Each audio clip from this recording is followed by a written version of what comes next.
안녕하세요, 디자인쉐어입니다. 오늘 영상은 저희도 이제 팀 영상을 만들어 보려고 하는데요.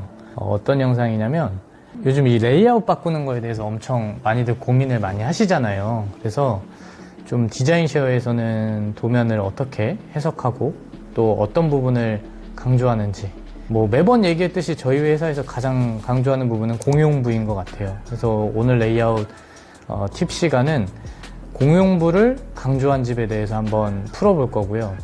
그러면은 예시 현장이 좀 있어야 되잖아요. 그래서 스케치 영상으로도 올라갔던 주상복합 아파트를 기준으로 설명을 좀 드릴 예정이고요. 먼저 클라이언트 분들에 대해서 좀 설명을 하자면, 우선 해외에서 거주 중이셨고 초등학생 남아 아이를 둔 부부셨어요. 그래서 좀 재밌는 에피소드도 있는데, 저희가 줌이라고 하는 화상 채팅으로 처음으로 상담을 해봐서 계약까지 했습니다. 그래서 현장은 잘 마무리된 상태고요. 남편분께서는 금융회사를 다니다가 지금 현재는 유학생활 중이셨고요. 아내분은 자동차 설계 관련 업무로 해외 주재원으로 가 계셨어요. 그리고 제가 여기서 좀 느낀 점이 있었는데요. 많은 이 육아를 담당하다 보면, 저희 집도 그래요. 지금 저희 와이프가 대부분 육아를 전담하고 있고 제가 생활을 위해서 열심히 일을 하고 있는데, 클라이언트 분들께서는 다른 부분을 염두하셨대요. 이 아이가 자라면서 남편분과의 이 유년기에 지낼 시간이 좀 짧게 느껴지셨다고 하더라고요. 그래서 이 부분을 극복하기 위해서 해외 주재원을 나가실 때 남편분이 육아를 전담하고 그에 겸해서 좀 유학 생활을 해보자, 이렇게 얘기를 하셨다고 하더라고요. 이 부분을 보고 저도 좀 많이 느꼈던 것 같아요. 이 어린 시절 아빠하고 추억이 많이 생길 것 같더라고요. 육아를 전담하시면서 요리에 대한 취미도 생기셨고, 또 그럼으로 인해서 주방이 좋았으면 좋겠다고 얘기를 하시더라고요. 그리고 아이가 책 읽는 시간이 굉장히 길다, 이 포인트가 있었고요. 이분들이 이 파티 개념을 되게 좋아하셔서 초대를 되게 많이 하시는데요. 이 보통은 6명에서 10명까지도 오신다고 하고, 그래서 이 고객의 공용부에 대한 니즈에 카페 공간, 와인 마시는 공간, 큰 주방, 이 3가지 키워드가 있었습니다. 아무래도 해외 주재원으로 계시다 보니까 여행을 더 즐기시게 돼서 기념품도 되게 많은 상황이었고, 동선에서도 좀 특이점이 있었어요. 이 어떤 점이 있었냐면, 아내분과 남편분의 이 출근 시간이 차이가 너무 많이 나다 보니까 안방 내에서 동선 분리가 확실히 필요한 상황이었죠. 남편분이 주무시고 아내분께서 출근 준비를 할 때 준비 과정 속에 불을 켜고 소음이 발생하는 거에 대해서 좀 걱정을 하시더라고요. 그래서 완벽한 동선 분리를 얘기했었고, 이런 영상을 지금 시청 중이신 분들도 참고하시면 좋겠는 게, 제가 이런 나열한 것들이 훨씬 더 내용이 많아요. 근데 요즘 저희 회사에서 많이 진행하는 게 설문지를 통해서 가족 소개글을 받고 있습니다. 제가 가족분들에 대해서 좀 더 잘 알 수 있게 함으로써 이제 레이아웃에 이걸 반영을 하는 거죠, 라이프 스타일을. 그리고 이 다음 스텝이 뭐냐면, 지금까지 나왔던 모든 내용을 가지고 키워드를 만드는 거예요. 이 집 같은 경우에는 1번, 서재가 필요했죠. 왜냐면 남편분께서 이제 개인 사업을 준비하시고 계시니까. 2번째는 아무래도 큰 주방과, 이걸 함축적으로 얘기해서 파티 공간이라고 얘기할게요. 그리고 3번째는 아들이 책을 읽을 수 있는 공간, 4번째는 여행 기념품을 둘 수 있는 공간, 5번째는 안방 내에서 준비하는 곳과 잠자는 곳의 수면 공간이 동선이 분리되는 부분이 있었어요. 자, 이제 본격적으로 얘기를 해보자면, 자, 기존 도면을 보면 주상복합이라 가변형 벽차가 많은데요. 보통 이런 평면을 만나면 이런 제안들을 많이 하실 거예요. 대면형 주방에 식탁, 가전 다 들어가고, 자, 고민 끝. 이렇게 해도 일반적으로 봤을 때는 분명히 대면형 주방에 이쁘다고 얘기할 수 있는 주방 구조가 나오거든요. 근데 저는 여러 이유로 지금 보여드린 평면보다는 좀 다른 형태의 도면을 하자고 했는데요. 먼저 대면형 주방에 대해서 얘기를 해보면, 저희 회사에서는 아일랜드 주방을 볼 때 전면과 후면이라고 표현을 하는데, 사람이 서 있는 곳을 전면이라고 하고, 전면은 인덕션, 싱크볼, 식기세척기 등에 의해 도어 분할이 일정하지 않습니다. 즉, 안 이쁘다는 거죠.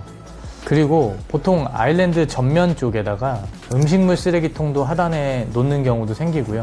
또 행주거리도 하게 되고, 보여주고 싶지 않은 면들을 아일랜드 전면에다 배치를 하게 되는 것 같아요. 그래서 저는 보통 아일랜드 전면이 이 사람이 서 있는 곳이 주동선에서 노출되지 않게 하려고 많이 노력을 합니다. 그리고 꼭 생각해 봐야 될 거는 이 아일랜드 식탁을 하는 이유예요. 아일랜드형 싱크대가 편할까요? 절대 아닙니다. 왜냐면 이 아일랜드 같은 경우에는 설거지를 하게 되면 물이 튀고 조리를 하게 되면 이 음식물이 튀게 돼 있어요. 그런데도 아일랜드 주방을 선택하는 데 있어서는 물론 이쁜 것도 있지만 저는 이 현대에 와서 많이 이슈화되는 것들, 이 소통의 부재 이런 것들이 좀 해소될 수 있다고 생각을 합니다. 이 미술에서는 뭐 미술 치료라고 얘기하고 공간 디자인 하시는 분들은 공간 치료라고도 얘기를 하잖아요.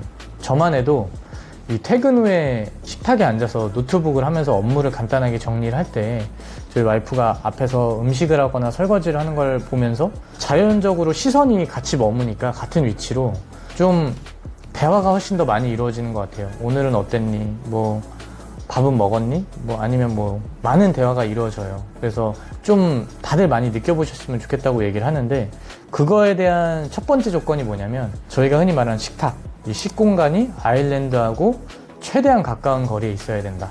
이 핵심을 말하고 싶었고요. 이 구조에서 우리 고객님의 니즈가 다 반영되기가 정말 어려웠어요. 왜냐면 작은 형태의 집은 아니었지만 희망하시는 책을 읽는 공간, 카페의 공간, 와인 마시는 공간, 그리고 서재 공간 뭐 이런 것들을 다 분리하기에는 좀 쉽지 않은 구조였고요. 처음에 1안으로 보여드렸던 시안에서 보시면 후면에 키 큰 장이 길게 들어가고 오븐, 와인 냉장고 등이 들어가서 좀 해결은 됐지만 이 홈바의 느낌을 주기는 어려웠습니다. 제일 아까 하지 말자고 했던 주동선에서 아일랜드의 전면이 보여지고 또 현관을 열고 들어가자마자 집이 얇고 길어 보이는 느낌이 들었어요. 그래서 제가 가장 중요하게 생각하는 공간은 넓어 보여야 된다는 이 조건에 부합되지 않았습니다. 자, 그래서 저는 어떻게 풀었냐면 제가 제안드린 안들은 크게 4가지 형태였는데 최종적으로 선택된 도면만 살펴볼게요. 우선 주방부터 배치를 아름답게 잡고 그 다음 소파 위치, TV 위치를 잡았습니다. 그런 후에 안방에서는 동선 분리와 수납을 해결하기 위해 파티션 역할을 하는 붙박이장을 배치하고 서재 부분은 이쪽으로 보냈습니다. 자, 여러분, 코로나 시대가 시작되고 인테리어 업계가 굉장히 호황이라고들 얘기를 하잖아요. 근데 그 부분에 대해서 잘 설명할 수 있는 부분이 집에 있는 시간이 1.5배 증가했다고 얘기를 해요. 그러면은 반대로 얘기하자면 내가 집에서 활동하는 시간이 1.5배 증가한 거거든요. 그러면 집에서 해소해야 되는 부분이 굉장히 많아졌기 때문에 공간은 1.5배 협소해 보이는 겁니다. 그래서 그 부분을 어떻게 해소를 하냐. 첫 번째는 물건을 버려라. 이런 팁을 본 적이 있는 것 같아요. 두 번째는 단순히 다 버려라 하면 안 되잖아요. 저희는 전문가고 이거 제안 드리는 사람이기 때문에 내가 집에서 해소해야 될 부분들을 공간을 겹치는 거죠. 게스트룸과 서재 부분을 겹쳐주고 또 소파 공간에서 TV 보는 자리와 조명 계획을 좀 잘 잡아줘서 한 번에 책 보는 공간까지 협의를 해준 거예요. 그에 또 플러스 알파가 될 수 있었던 부분은 뭐가 있냐면 내가 아일랜드에 서서 조리를 할 때 집이 한눈에 들어오기 때문에 가족 간의 관계의 소통 부분도 또 해소할 수 있는 거죠. 그리고 좀 부수적인 부분인데 이 가변적인 공간을 많이 설정해 주려고 노력을 했던 것 같아요. 안방 같은 경우에는 닷지 부분을 넣어서 거기에 앉아서 간단한 노트북을 할 수 있거나 또 부부만의 대화가 필요할 때 거기서 차 한 잔을 마시면서 대화를 할 수 있다거나 뭐 이런 부분들을 되게 강조했습니다. 그리고 가장 공들였던 거는 예산 안에서 맞춰야 되기 때문에 무엇보다 멋있는 주방 공간을 좀 꾸미기 위해서 노력을 했어요. 그러면은 아까 말씀드렸다시피 저처럼 책을 읽거나 뭐 모든 복합적인 공간이 사실 식탁 위에서 다 해소될 수 있거든요. 저희도 어렸을 때 구몬 선생님 오시면 조그마한 밥상 펴놓고 거기서 공부하고 그렇게도 했었잖아요. 그거에 좀 연장선상으로 생각을 해보면 이 식탁 내에서도 밥만 먹는 공간이 아닌 책도 볼 수 있고 노트북을 펴놓고 집에서 업무를 볼 수도 있는 공간이 될 수도 있을 것 같아요. 그리고 여러 가지 요소를 넣으면서 저희가 세탁실이 사라졌어요. 그래서 세탁실 위치를 좀 잘 잡아주기 위해서 썼던 장치나 이런 것들이 또 있거든요. 이 리뷰 영상에서 한 번 더 확인해 주시고 레이아웃적인 부분은 설명을 한 것 같고 이제 좀 자재 선정에 대해서도 말씀을 드리고 싶은데 상담하다 보면 저희 회사가 화이트 인테리어만 하신다고 좀 생각을 하시는 분들도 있더라고요. 근데 저희는 그렇게 생각하진 않고 이 화이트 인테리어가 모든 인테리어의 기본이 된다?